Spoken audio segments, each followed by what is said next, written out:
Iniciar então a nossa aula de hoje com uma pergunta. Se todos aqui trabalham com palmilhas e se todos aqui já se depararam clinicamente com aquele paciente que chega e apresenta um esporão de calcânio.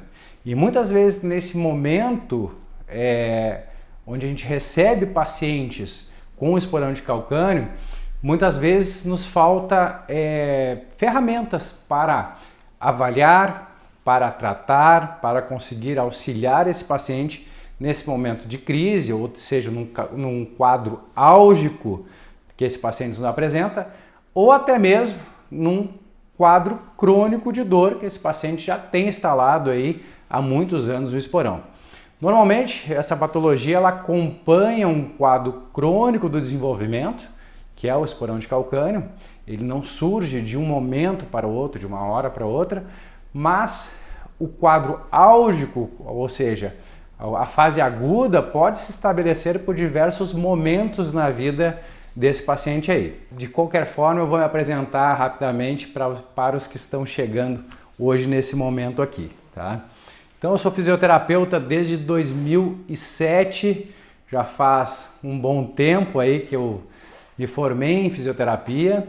E depois disso aí eu continuei buscando recursos, conhecimentos que pudessem me auxiliar na parte clínica, porque apesar de hoje ministrar curso e dar aula, eu também continuo atendendo clinicamente todos os dias. Eu acho que isso é o mais importante que a gente consegue trazer aqui nesse dia de hoje, ou para os alunos, ou para os nossos pacientes, quando a gente consegue unir o conhecimento, a ciência com a prática clínica. Esse é o momento que a gente traz a expertise clínica com o embasamento científico e consegue oferecer um melhor recurso de tratamento para os nossos pacientes. Então, para mim, essa é a junção perfeita aí desses dois mundos e o beneficiado é o nosso paciente. É o nosso trabalho sendo eficiente, sendo efetivo na resolução de patologias como a que a gente vai estar falando aqui hoje. Então, eu já ministrei curso em diversos países, assim como Peru, Argentina, Portugal, México, Bolívia, Uruguai. Então, já passei por vários países ministrando a formação em posturologia integrada. E até aqui tem alguns alunos aí da Argentina que não me deixam contar isso aqui sem ser uma verdade, podem estar confirmando aqui. E eu fico muito feliz de estar nesse momento aqui junto com vocês, trazendo um pouco da minha expertise, falando um pouco sobre esse tema que eu gosto tanto, que é posturologia, confecção de palmilhas, e um tema central hoje que a gente vai estar falando, que é o esporão de calcânio. Nosso astro da noite de hoje é o esporão de calcânio, que eu acredito que muitos de vocês já se depararam clinicamente com essa patologia. E eu gostaria honestamente, nesse momento, que vocês comentassem aqui comigo se já se depararam com essa situação e o quão resolutivo, ou quantas ferramentas vocês possuíam para auxiliar, para tratar esses pacientes nesse momento. Então, uma breve definição aqui de esporão de calcânio, né? O esporão é normalmente descrito como uma protuberância óssea, como nós vimos na imagem anterior, né? E surge logo antes da tuberosidade medial do calcânio, definidas como projeções de tecidos ósseos maiores que 1 ou 2 milímetros, tá? Analisados normalmente por imagens radiográficas. Por palpação, a gente dificilmente, ou melhor, é quase impossível, posso me arriscar a dizer que é impossível a gente conseguir diagnosticar um esporão de calcânio, porque ele tem muitas estruturas atreladas, muitas estruturas próximas que podem trazer um falso diagnóstico ou sintomas parecidos que podem ser outras patologias podais e não esporão de calcânio.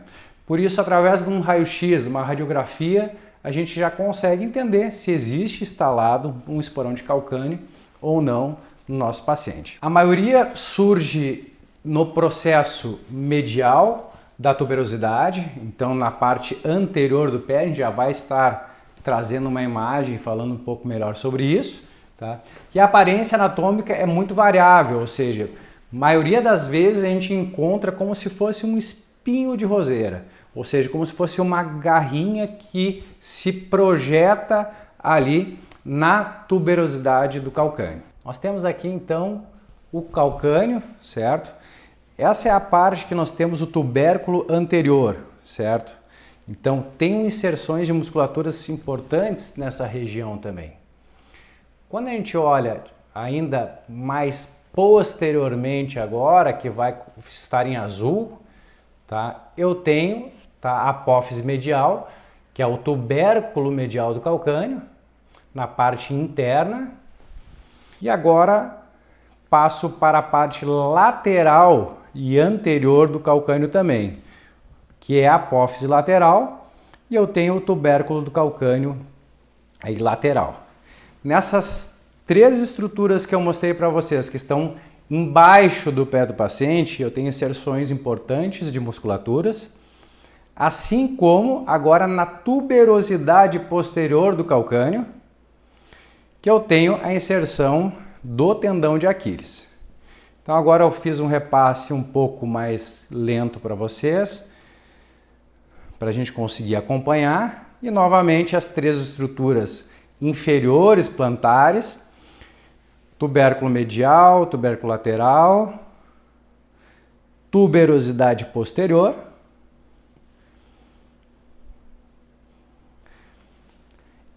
e as inserções das musculaturas nessas estruturas anatômicas que eu mostrei para vocês agora. Então, olhando bem na parte inferior, eu tenho um adutor longo do quinto dedo, tá? Do dedo mínimo. Agora, na próxima estrutura, vocês conseguem ver o flexor curto dos dedos. E na parte medial, que vai ser apresentada agora, ó, o adutor do dedo do hálux, né, do primeiro dedo. Então, com isso, a gente tem estruturas importantes aí que se inserem no calcânio, que a gente precisa levar em consideração quando a gente vai avaliar nosso paciente. Quando nós vamos avaliar nosso paciente, quando o paciente chega então com um diagnóstico de um esporão de calcânio. Essas estruturas, essas 4 estruturas, elas são estruturas importantes que fazem parte também de um equilíbrio em pé do meu paciente. Então, a minha pergunta é, quando eu tenho um diagnóstico de esporão de calcânio, não seria importante eu pensar se não existe um componente de sobrecarga, um componente postural, uma alteração de calcânio, de rolagem de calcânio que eu deva fazer uma correção, uma alteração de um arco plantar que eu deva fazer uma correção, uma alteração de cadeia posterior principalmente que eu deva fazer um ajuste para aliviar tensões? Então, já coloco aqui essa pergunta para vocês e a gente vai estar aí conversando logo mais sobre essas perguntas aqui. Então, os esporões de calcânio são estruturas aí que elas têm bordas nem sempre bem definidas, e também chama a atenção que essas trabéculas aqui muitas vezes são aqui claras, ou seja, porque existe uma construção, uma construção óssea que se desenvolve, vai criando a trabécula, vai criando essa projeção óssea. Para quê? Para que a inserção dessas musculaturas ali, que muitas vezes estão sob tensão, não se rompam.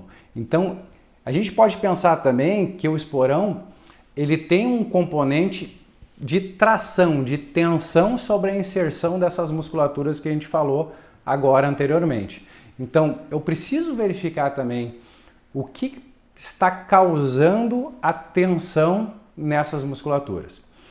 E quando a gente pensa principalmente em um componente postural, a gente também recebe pacientes com esporão de tuberosidade, ou seja, esporão da tuberosidade posterior do calcâneo, que é muito comum a gente ver uma radiografia com o esporão aqui na parte posterior do calcanhar e aqui também. E aí quando a gente vê no componente posterior também, que existe esse esporão, quando a gente avalia o nosso paciente, normalmente ele tem uma cadeia posterior, tricepsural, cadeia toda posterior, postural, que também está sempre sendo tensionada, sempre sob tensão ali e vai gerando aí uma recalcificação da sua inserção ali do tricepsural.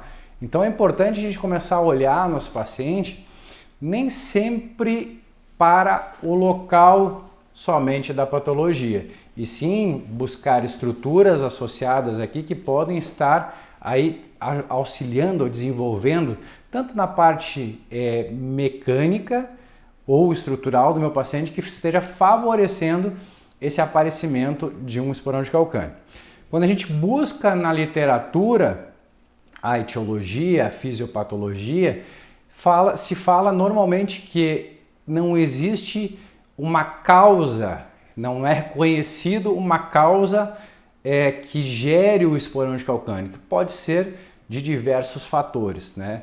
E um deles a gente considera o fator postural, que pode estar aí levando ao desenvolvimento desse esporão de calcâneo. Outro dado que chama muita atenção aqui é a sua prevalência, que é numa população jovem aqui de meia idade, né? De meia idade é de 20 a 60%, com idade entre 40 e 55 anos, com relação positiva para mulheres em média de 30 anos. Mas essa taxa aumenta com a idade avançando aí para 55 anos, uma taxa de 78%. Então, 20 anos em torno de 60% e depois essa taxa acaba avançando. E isso vai de encontro, né, com os pacientes que a gente recebe em consultório. Normalmente, clinicamente, a gente percebe que essa faixa etária realmente bate com esses dados aqui. A gente recebe pacientes aí depois da terceira década de vida, mais mulheres inclusive, com esse diagnóstico ou com essa patologia que é o esporão de calcâneo. E como a gente pode desconfiar sem um raio-x, uma imagem radiográfica, que esse paciente realmente apresenta aí um esporão de calcâneo, ou possa ser um esporão de calcâneo. Então aqui tem alguns sinais e alguns sintomas que a gente pode considerar aí que possa ter realmente essa alteração no nosso paciente. Então, dor do calcanhar geralmente é descrita como uma dor aguda, e isso é muito interessante, que o paciente refere como uma dor enfacada. Parece que rasgou, parece que furou. Então, isso o paciente normalmente relata, e quando o paciente não sabe a dor que ele tem, se eu puder passar uma dica para vocês, eu sempre converso com o meu paciente na hora da anamnese, perguntando os tipos de dor que esse paciente apresenta.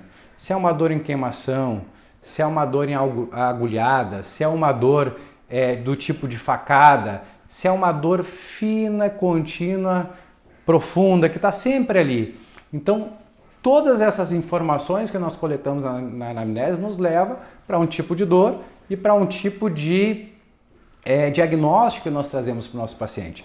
Então, aqui a gente consegue falar e perguntar se esse paciente tem dor em facado, ou facada, ou como se estivesse rasgando, ou em agulhada, uma dor aguda, e principalmente ao colocar o pé no chão. Esse é o momento que a gente deve considerar na hora de fazer a anamnese do nosso paciente, se ao levantar e ao colocar o pé no chão, ele sente essa dor.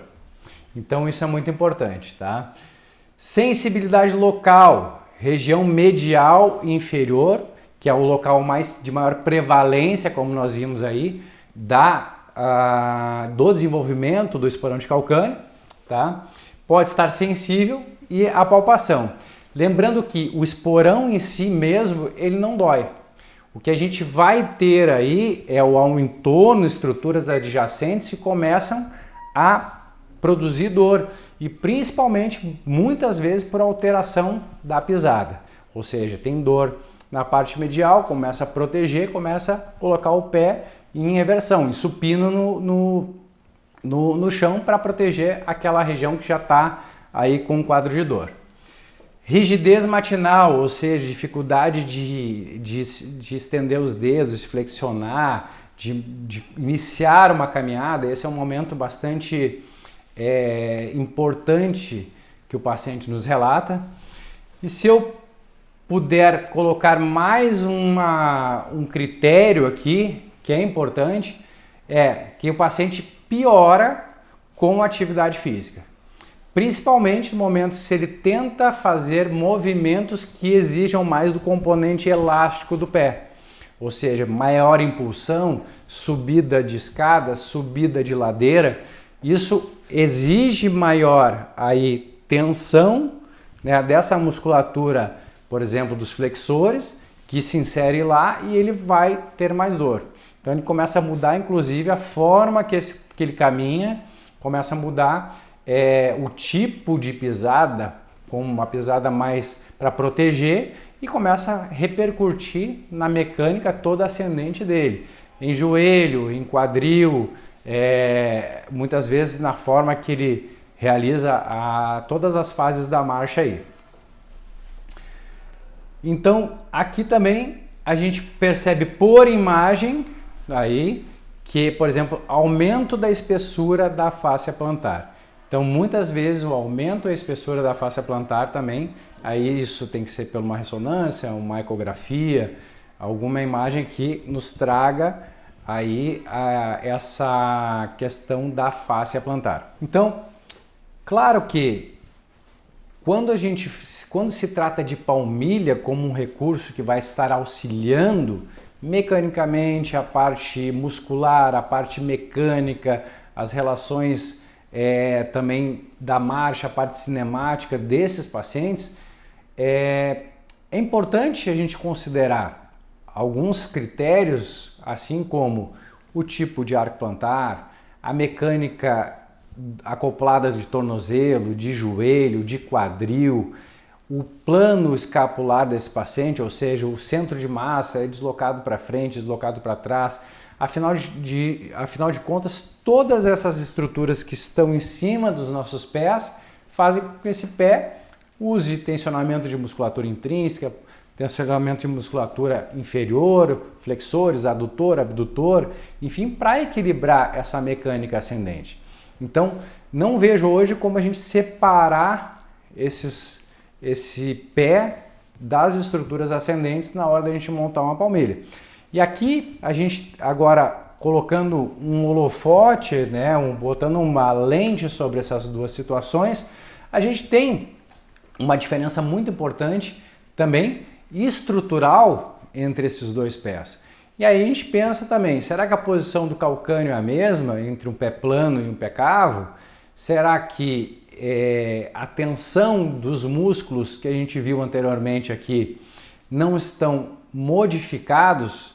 Não existe uma tensão diferente entre a parte inferior, os flexores, a parte facial, o adutor, o abdutor, enfim, não tem mudança de tensão entre um pé cavo e um pé plano? Então isso a gente precisa considerar. E o que eu vejo é que muitas vezes na hora de confeccionar palmilhas, a gente acaba buscando somente protocolos, né? Essa palmilha é boa para fascite plantar, essa palmilha é boa para o esporão de calcânio. Então muitas vezes as pessoas buscam a solução somente em uma peça. Essa peça aqui é boa porque ela levanta o arco e estabiliza o calcânio. Então, ou é o que eu li que somente essa peça já trata esporão de calcânio porque ela não deixa o calcanhar contatar aqui no chão. Então eu tenho que levar em consideração, antes de eleger a peça aqui, como é a biomecânica desse paciente, quais são os fatores associados que esse paciente me traz e o tipo também de pé desse paciente, o formato do pé desse paciente. Então isso é importantíssimo. Então, para a gente definir a palmilha correta, eu tenho que levar em consideração esses fatores que eu falei com vocês agora, tá? Hoje, nós temos uma infinidade de peças que poderiam tratar uma fascite plantar, mas a gente precisa saber quais são as melhores indicações na hora da correção do nosso paciente.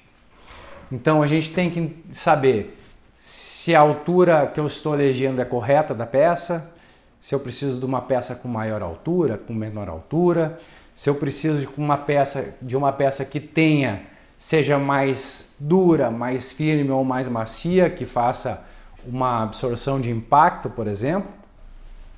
Assim como também existem N formatos de peça aqui que a gente encontra hoje no mercado e nem sempre essa peça é indicada para o nosso paciente. Então, aqui eu trago para vocês, tá, uma lista de siglas de todas as possíveis peças que estariam tratando as 5 patologias que a gente vai estar conversando aí ao longo da noite, tá?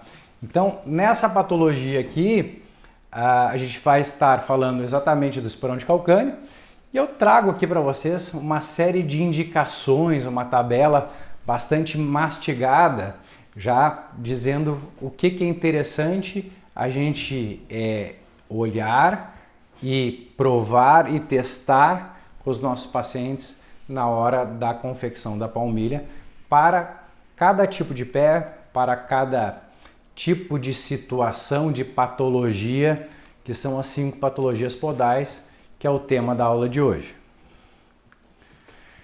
Então, para a gente poder falar aonde vão essas peças aqui, na hora de confeccionar uma palmilha, a gente também precisa saber um pouco, repassar a anatomia aqui e saber que cada peça, para que tenha um efeito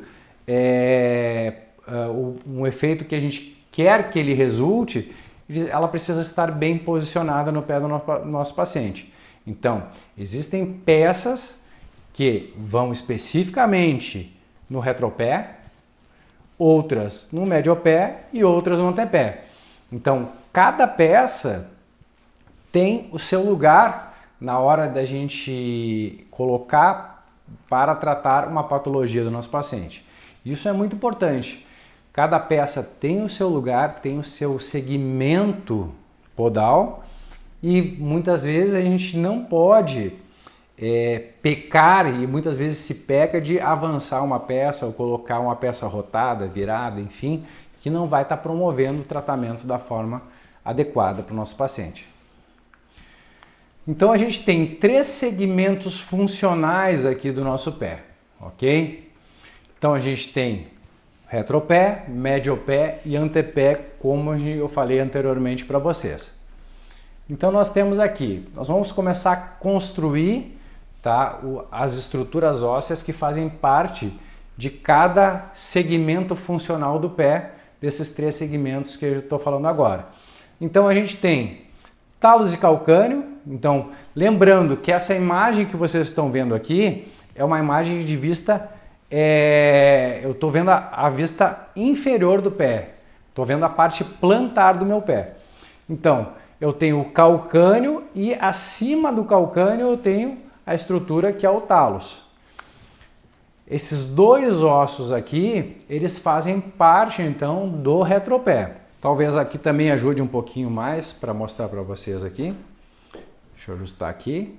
Então, talos, calcânio formam aqui o retropé.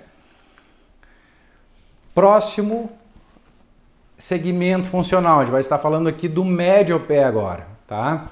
Tenho aqui o navicular, o cuneiforme, que são 3, lembrando que o cuneiforme medial, intermédio e lateral. e tenho o cuboide. Então, revisando aqui, né, tenho navicular, os cuneiformes, as 3 cunhas, medial, intermédio e lateral e o osso cuboide. Essa estrutura aqui faz parte do médio ao pé. Já as demais estruturas anteriores fazem parte do antepé. Então, todos as falanges e metatarsos, ou seja, metatarsos do primeiro ao quinto e falanges, tanto falange proximal, medial e distal, fazem parte do antepé nessa relação funcional. Então aqui a gente tem antepé. Assim a gente segmentou agora de forma funcional as 3 estruturas do pé. Lembrando então que o pé também articula de uma maneira transversal, ou seja, de uma forma helicoidal. Eu tenho um movimento de retropé, tenho um movimento de mediopé e tenho um movimento de antepé. Existe uma articulação transversal entre esses 3 segmentos aqui. Então, quando eu vou confeccionar uma palmilha para o meu paciente, eu tenho que começar a pensar e eleger elementos que façam sentido, né, para trazer o melhor resultado desse paciente. Então, a forma que eu escolho, por exemplo, uma cobertura, ou seja, um EVA mais firme, mais macio, tudo depende do propósito que eu quero entregar naquele tratamento. Então aqui, por exemplo, para as patologias, para a patologia que a gente está falando agora, que é o esporão de calcânio, obviamente a gente vai usar EVAs, principalmente coberturas de palmilha que tem uma dupla camada de EVAs com densidades mais macias. O paciente já chega com quadro álgico, já chega com dor, e você não proporcionar algo confortável para esse paciente, provavelmente esse paciente não vai conseguir aderir ao tratamento e a gente não vai ter bons resultados. Então isso é muito importante. Então, shore, por exemplo, é mais macio, né? Um shore que é 17, com uma estrutura um pouco mais firme na parte de baixo, que é as bicamadas, bidensidades que nós temos aqui, por exemplo, eu tenho uma melhor estrutura, uma melhor aceitação da descarga de peso desse paciente nesse tipo de palmilha. Também posso trabalhar com EVAs mais macios ainda, né? De 3 milímetros, desde que sejam sempre com uma dureza menor de 23 shore. Lembrando que shore é a unidade de medida de dureza quando a gente fala de EVA. Então sempre que você for trabalhar com palmilhas, trabalhar com um EVA na hora da confecção de palmilha, tem que entender que o shore é o que determina a maciez da palmilha. Assim como a gente pode usar estruturas mais flexíveis na parte de baixo da palmilha, estruturas que não são rígidas, afinal eu quero proporcionar que esse paciente tenha uma flexibilidade muito de forma muito fácil na hora que ele vai aplanar o pé e na hora que ele vai fazer o pré-balanço e impulsão do passo. Então esse movimento do pé que acontece, ele tem que ser o mais flexível possível. Então, talvez bases mais rígidas ou estruturas inferiores mais rígidas não seja a melhor estrutura para esse paciente aí na hora da confecção da palmilha. Então aqui a gente tem praticamente 2 possibilidades que eu trago para vocês, que a possibilidade 1 é quando você vai trabalhar já com palmilhas pré-prontas, por exemplo, né? Palmilhas inclusive que levam amortecedor na sua parte inferior, na parte da base aqui. Ou algumas pessoas preferem trabalhar com palmilhas, construir palmilhas de forma manual mesmo, trabalhando com placas, então a gente já determina aqui o tipo de EVA, a espessura de EVA que deve ser utilizado para esses tratamentos e também o shore desses EVAs. Então, por exemplo, aqui um tipo de base que eu utilizo muito nos tratamentos, especificamente esporão de calcânio, é uma base onde é que ela tem um amortecedor. Então eu consigo também, além da parte de determinar, parte de avaliação, que eu determino os melhores elementos na hora da construção da palmilha, eu também estou usando uma palmilha que tem também uma estrutura de amortecimento, tá? Onde ela tem realmente um gel que vai auxiliar na hora do impacto do calcanhar, do recebimento de carga na fase do contato inicial da marcha. Então, isso tudo é muito importante a gente entender, e isso faz parte do tratamento, a gente entender de materiais, entender das opções, entender a característica do paciente para construir uma palmilha que tenha o melhor resultado possível e atenda às particularidades, às individualidades do nosso paciente. Olha só o que eu preparei para vocês aqui. Quem quiser tirar print, porque aqui está já uma cola feita para as possibilidades da construção de palmilhas na hora de você atender aí um paciente com esporão de calcânio. Então, aqui eu montei um esquema para vocês de possibilidades de elemento. Possibilidades, então, a gente tem algumas indicações ou pré-indicações na hora da montagem que a gente precisa somar ou tomar conhecimento das necessidades do paciente para ser assertivo na hora da escolha dos elementos. Então, quais são as possibilidades na hora de construir aí uma palmilha para o nosso paciente? A gente pode, em retropé, ter algumas possibilidades, em mediopé outra, e em antepé outras possibilidades. Por exemplo, aqui eu trouxe para vocês em casos de pés planos, tá? E principalmente pé plano maior do que grau 2. Já é uma tabela bastante mastigada, onde depois, ao término aqui do e-book, tem as referências científicas, as referências que a gente usou para fazer esse e-book aqui e para montar a aula de hoje. Então, olha só, de uma forma bastante mastigada e bastante prática, aqui você tem uma colinha, né, que vai estar trazendo possibilidades na hora da confecção da palmilha do seu paciente. Então, o que a gente elegeu aqui quando o paciente apresenta pé plano e um esporão de calcânio, tá? Em retropé, a gente pode utilizar alguns elementos aí que vão estar auxiliando esse paciente. No caso de pacientes com pé plano, grau maior que 2. Estabilizador de calcânio,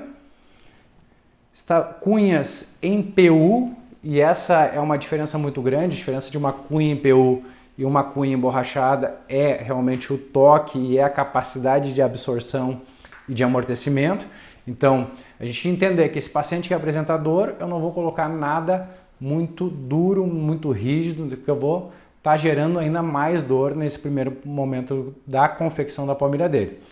Posso, talvez, no retorno, no segundo momento, realmente utilizar elementos com um pouco mais estrutura conforme a evolução que esse paciente apresenta. Então, aqui poderia ser utilizado em retropé qualquer uma dessas 3 peças podais. Um estabilizador de calcânio emborrachado, ou uma cunha de calcânio em PU, ou aqui um estabilizador de calcânio com o suporte de arco. E aí sim, quando a gente entende que existe um pé plano, a gente vai pegar esse pé plano e vai fazer a correção do retropé e do mediopé também com um elemento em PU, porque aí eu tenho aqui toda uma maciez, leveza e absorção na hora da correção na palmilha desse paciente. Possibilidades em mediopé. Possibilidades em mediopé, eu tenho 2 opções aqui, né? Um suporte de arco macio, e sempre é importante a gente entender que eu preciso jogar com densidade e dureza, e entender, quando eu digo jogar, é entender qual é a melhor possibilidade para esse paciente na hora da confecção. Então, eu realmente utilizaria somente elementos macios nesse primeiro momento, tá? em médio pé. E aí, o que vai determinar, por exemplo, se é um suporte de arco elevado, né, ou é um suporte de arco longitudinal um pouco mais baixo? Depende de alguns componentes que a gente já vai estar vendo na parte prática para o nosso paciente, que eu vou trazer aqui para vocês. Então a gente vai ver alguns componentes que são importantes do windlass, teste de jack, vamos ver se o paciente tem um arco flexível. Todos esses componentes são importantes para a gente também determinar a altura do elemento, como eu falei anteriormente. Então as alturas também são importantes. Não é porque um pé é plano que a gente tenha que erguer esse arco de forma tão expressiva que eu posso estar gerando aí outros problemas para o meu paciente. E se eu entender que esses elementos aqui não são os elementos adequados no médio pé, por exemplo, se esse paciente tiver um arco rígido, eu tenho que usar elementos mais macios no início do tratamento, que eu posso associar também com elementos de possibilidades de retropé. Então, aqui eu já trago uma cola para vocês, né, realmente um resumão de possibilidades de tratamento de esporão de calcânio em pacientes aí com pés planos, tá? E logo mais a gente vai fazer uma podoscopia aqui, eu vou passar alguns testes para vocês, para ver então se esses pés planos também são rígidos, se a gente tem que corrigir o calcânio, cunhas em varo, cunha em valgo e como deve ser feita essa correção. Agora uma segunda situação, e olha só como já muda os elementos em pacientes que têm esporão de calcânio e têm o pé cavo, tá? Então cavo ou pé normal, eu não utilizaria, por exemplo, estes elementos de médio pé, por exemplo, para aumentar esse arco. Eu posso usar outros elementos que vão ser muito mais eficientes nesses pacientes aí que têm um pé cavo. Então, pacientes com pé cavos ou normais, sempre a premissa é corrigir a subtalar, corrigir calcânio. Aí você vai avaliar o paciente, entender se existe necessidade de correção de altura e correção de rolagem de calcânio subtalar, em valgo ou em varo. Então aqui é importante você sempre fazer, e tem um recadinho, para cada patologia a gente traz uns recados, traz os lembretes, traz as observações que são importantes, para você não esquecer e minimizar a chance de erro, né, e de não sucesso na hora de tratar a patologia do seu paciente.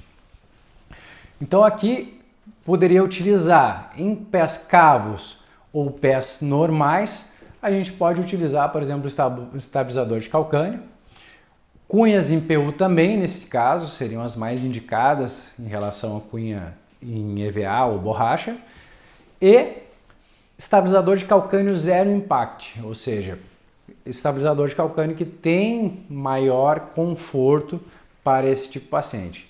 Por que eu não usaria num paciente com pé plano, por exemplo? Qual a diferença aqui? Paciente com pé plano, normalmente, o arco, o médio pé, acaba arrastando o retropé também. Ou seja, acaba desviando, fazendo uma rolagem interna da subtalar. É muito comum que isso aconteça. Raras exceções para um mecanismo compensatório se esse calcânio se joga a varo, tá? Se faz uma rolagem externa. Então é importante a gente entender esse mecanismo. E isso eu já trago praticamente mastigado para vocês aqui, né? E é por isso que eu não utilizaria em um pé cavo, por exemplo, uma cunha, por isso que eu utilizaria, perdão, em pé cavo aqui um estabilizador zero impact e não utilizaria em um pé plano. Aqui a gente vai pensar então em antepé, já em barra retrocapital, para fazer uma liberação, distensionar os flexores plantares aqui, em casos de pés planos, tá? Diferente do que seria usado em casos de pé cavo. Corrigindo aqui, eu falei pé plano. Em casos de pé cavo, utilizaria barra retrocapital. já não utilizaria em pé plano, por exemplo, aqui. A barra retrocapital que eu tenho aqui é uma barra retrocapital apenas de absorção, no caso de pé plano. E aqui eu tenho uma barra que promove relaxamento. Então, o material realmente é um material bastante mastigado na hora que você tem acesso a esse material, consegue te trazer aí alguns atalhos na hora da confecção da palmilha. Uma tabela aqui de indicação de como a gente vai fazer o manejo do nosso paciente, tá? Isso é importante, a gente vai ter que também fazer um manejo, um acompanhamento desses pacientes que eu vou acompanhar desde a primeira semana até a quarta semana para entender o quão efetivo eu estou sendo com esse tratamento na hora da confecção da palmilha. Então, primeira semana, 4 horas por dia. Segunda semana, esse paciente passa a usar a palmilha 8 horas por dia. Terceira semana, permanece utilizando 8 horas por dia. Já na quarta e quinta semana, você vai começar a fazer um acompanhamento mais frequente desse paciente e pedir para que ele retorne no consultório, que talvez essa pode ser a hora de já precisar trocar os elementos, né? Trocar a conduta, trocar a forma que você construiu essa palmilha para esse paciente ter aí uma evolução do tratamento. E a gente vai iniciar agora a possibilidade de tratamento em um paciente que já tem um pé mais plano, tá? Então o que a gente percebe aqui no nosso paciente agora na hora de avaliar, tá? Que é importante. A gente sempre vai perceber o formato do calcânio desse paciente, se existe aqui, por exemplo, uma rolagem mais para fora, pode levar um pouquinho para fora, assim, só fazer a voltinha para fora, isso, ou mais para dentro aqui. Então essa correção, pode relaxar, essa correção aqui, ela é importante que seja feita, porque o calcânio ele tem justamente a inserção de musculaturas que saem dele e vêm para a parte de mediopé e antepé. Então, essa correção é fundamental para que eu melhore a tensão dessas musculaturas que se inserem nele aí. E eu tenho uma boa resposta muscular também, com capacidade aí de relaxamento e tensionamento de forma funcional.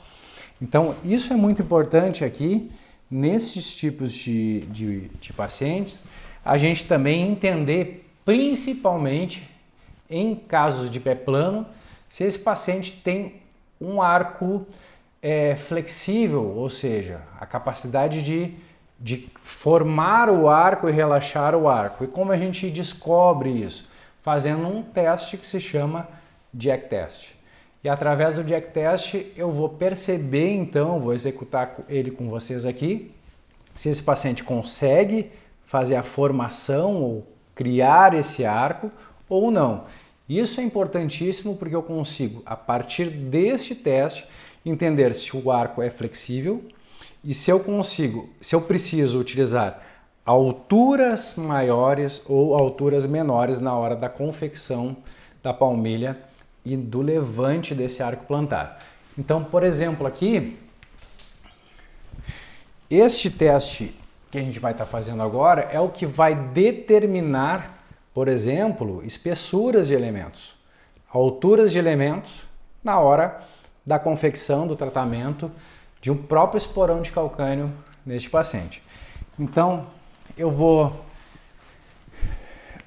virar o meu paciente de costa para mim. Pode virar um pouquinho mais ainda. Aqui, isso aí. Jóia. O que quero que vocês percebam nesse momento aqui, tá? Percebam o arco desse paciente. A gente vê que é um pé plano grau 2, tá? Um arco mais desabado, existe um desabe da região de mediopé. E aqui o que eu vou fazer nesse momento? Eu vou simplesmente levantar a primeira falange do meu paciente. Quando eu levanto a falange do meu paciente, pode relaxar? Isso. O que eu preciso avaliar aqui? Se o arco se forma, se existe esse movimento aqui, tá? Aqui a gente não vê, pode relaxar de novo, que o arco levanta, que o meu contato em médio ao pé fica menor. O contato médio ao pé do paciente fica menor. Eu levanto o primeiro dedo e vejo que esse arco não sobe. Então, eu tenho um jack test aqui que está alterado, ou seja, eu não vou e não devo utilizar elementos de alturas, de grandes alturas, por exemplo, como esse aqui. Principalmente logo na primeira palmilha. Como uma estratégia até de segurança e conforto para o paciente, eu utilizaria, por exemplo, um elemento de menor altura de suporte de arco na hora da correção aí desse médio ao pé. Então, vou verificar o outro pé também, quero que vocês percebam aqui, tá? Pode levantar só o dedão, ó, também não tem, pode relaxar, também não tem a formação do arco aqui. Ó, a gente percebe que não tem acionamento do arco aqui. Também poderia ser o mesmo tipo de elemento, um suporte de arco macio no pé contrário. Então, viro o meu paciente de frente para mim, um pouquinho mais para cá. Isso, ok? O que eu preciso fazer aqui nesse momento? As correções então de subtalar, que podem, se não houver necessidade, por exemplo, de uma correção importante, eu posso usar cunhas.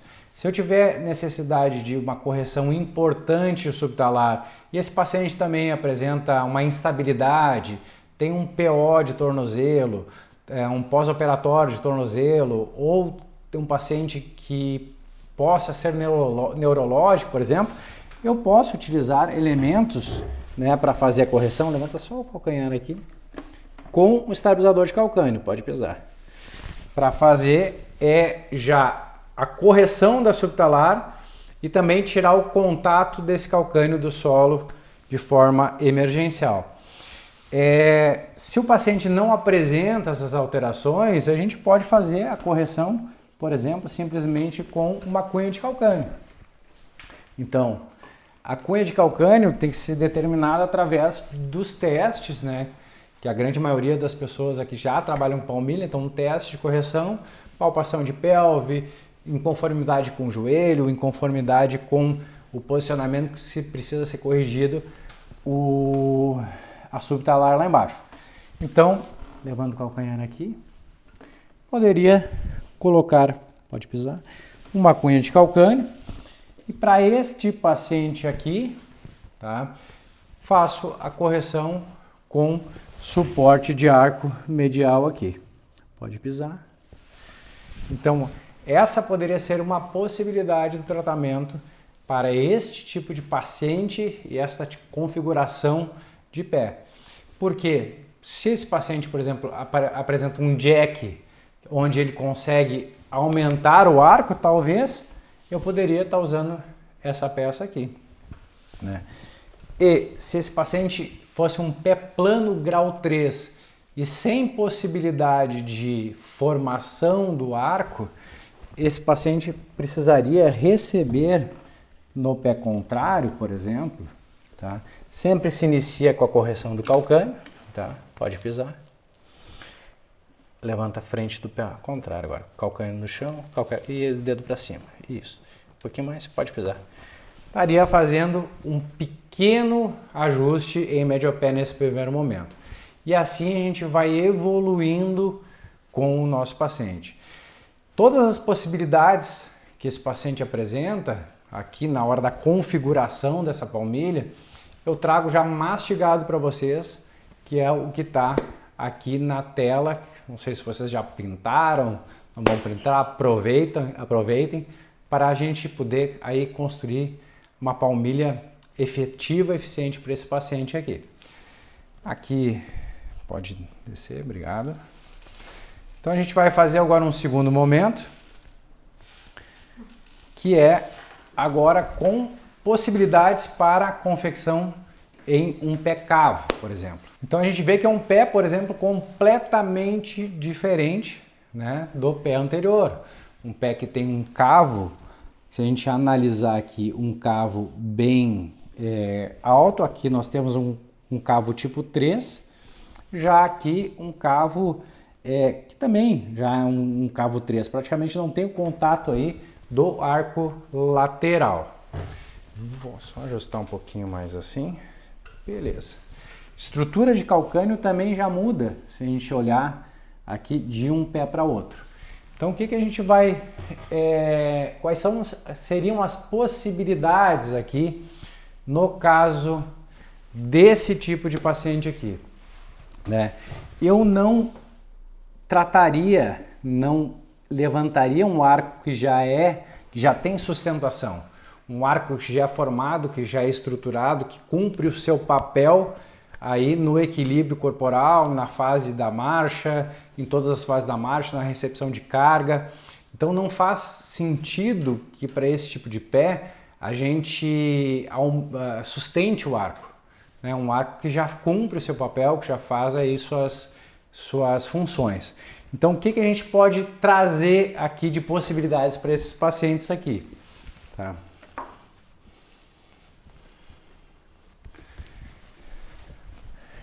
Sempre se inicia ou se preconiza que seja feita a correção, por exemplo, do arco, como a gente falou, do retropé, né? Então calcânios em valgo, calcânio em varo, isso é importantíssimo que seja feita essa correção. Então a gente sempre vai avaliar e vai ver se esse calcânio desava para dentro ou se esse calcânio rota para fora, né? Para fazer a correção. E isso é importante a gente avaliar também, porque muitas vezes a gente encontra arcos preservados e calcânios em valgo, tá? Então, se esse arco é preservado e o calcânio é em valgo, eu tenho um calcânio arrastando o arco. E isso vai de encontro com o que eu falei para vocês anteriormente sobre a articulação transversal que a gente tem, né, dos 3 segmentos funcionais do pé: antepé, mediopé e retropé. Então, se corrige, no caso, a rolagem da subtalar, que nesse caso aqui, né, a gente não vê uma rolagem muito importante, mas se fosse interna, né, ou seja, medial, se faria a correção. Tá? Levanta o calcanhar um pouquinho, pisa.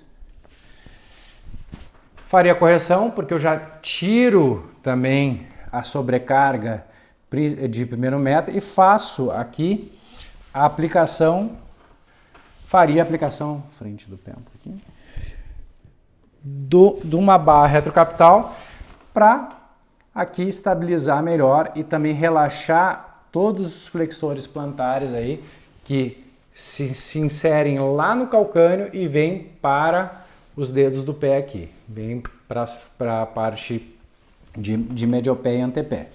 Então isso é importante a gente entender que existem diferenças de pés para ser tratados, né? Então eu tenho que fazer palmilhas que vão de acordo com as características particulares, com as individualidades de cada paciente. Então, outra possibilidade que nós temos aqui nesse paciente também poderia ser, como a gente viu ali, um estabilizador de calcânio, ou também, né, um estabilizador de calcânio zero impact, que é um estabilizador de calcânio para esse tipo de pé que não necessita tanto uma correção de subtalar. Pode pisar. Então isso aqui poderia ser uma possibilidade na hora da confecção desta palmilha aqui. Levanta um pouquinho aqui.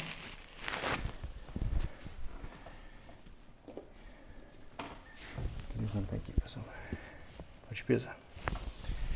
Então aqui seria uma possibilidade da gente estar aí trabalhando em confecção, para uma confecção de palmilha em pés, aí cavos, grau 2, 3 ou até mesmo pés normais. Eu quero apresentar para vocês agora um projeto que é muito importante, que é um projeto que foi um projeto que a gente levou meses para construir, que foi o projeto de um e-book que traz no seu conteúdo de forma bastante prática opções de tratamentos, opções de elementos de construção da palmilha na hora que você encontra patologias, as principais patologias podais, tá?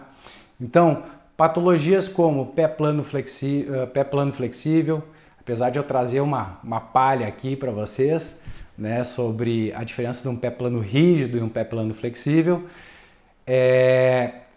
metatarsalgias, esporão de calcânio, neuroma de Morton, todas essas patologias com seus devidos elementos estão descritos e embasados no e-book do Tudo sobre Palmilhas. Então eu quero apresentar para vocês esse projeto que a gente inicia hoje, que eu apresentei para vocês, a primeira aula desse e-book, ou seja, a primeira patologia que está descrito nesse e-book aí. Então a gente tem aí as 5 patologias com os 5 elementos mais, com todos os elementos mais de maior importância e de maior eficiência na hora de tratar esses pacientes aí que apresentam essas patologias que eu falei para vocês. Então é um e-book realmente que está bastante completo, traz um embasamento tanto artigos científicos quanto o embasamento das patologias, as possibilidades de construção de elementos, palmilhas, materiais na hora de confeccionar aí a melhor palmilha para o seu paciente. Esse é um e-book que a gente tem ele de forma digital, esse e-book, e eu vou mostrar ele aqui para vocês, uma palhinha rápida, então, de um e-book que vocês podem adquirir ele agora. A gente vai estar passando o link no carrinho agora, a gente vai estar abrindo o carrinho agora, justamente no grupo do WhatsApp. Deixa eu achar aqui o foco para vocês, mas eu tenho aqui todas as patologias que estão aí descritas e são possíveis de serem tratadas através de palmilhas, tá? Então aqui tem as melhores opções de palmilhas, coberturas, tipo de base, tipo de short, tipo de elementos que devem ser utilizados na hora da confecção para essas patologias, tá? Então, a partir desse momento, o carrinho está aberto, eu convido vocês aí a adquirirem esse e-book, que realmente é um projeto que a gente vem construindo bastante tempo e traz aí a expertise e a ciência aí aqui dentro e pode estar já com vocês na noite de hoje, tá?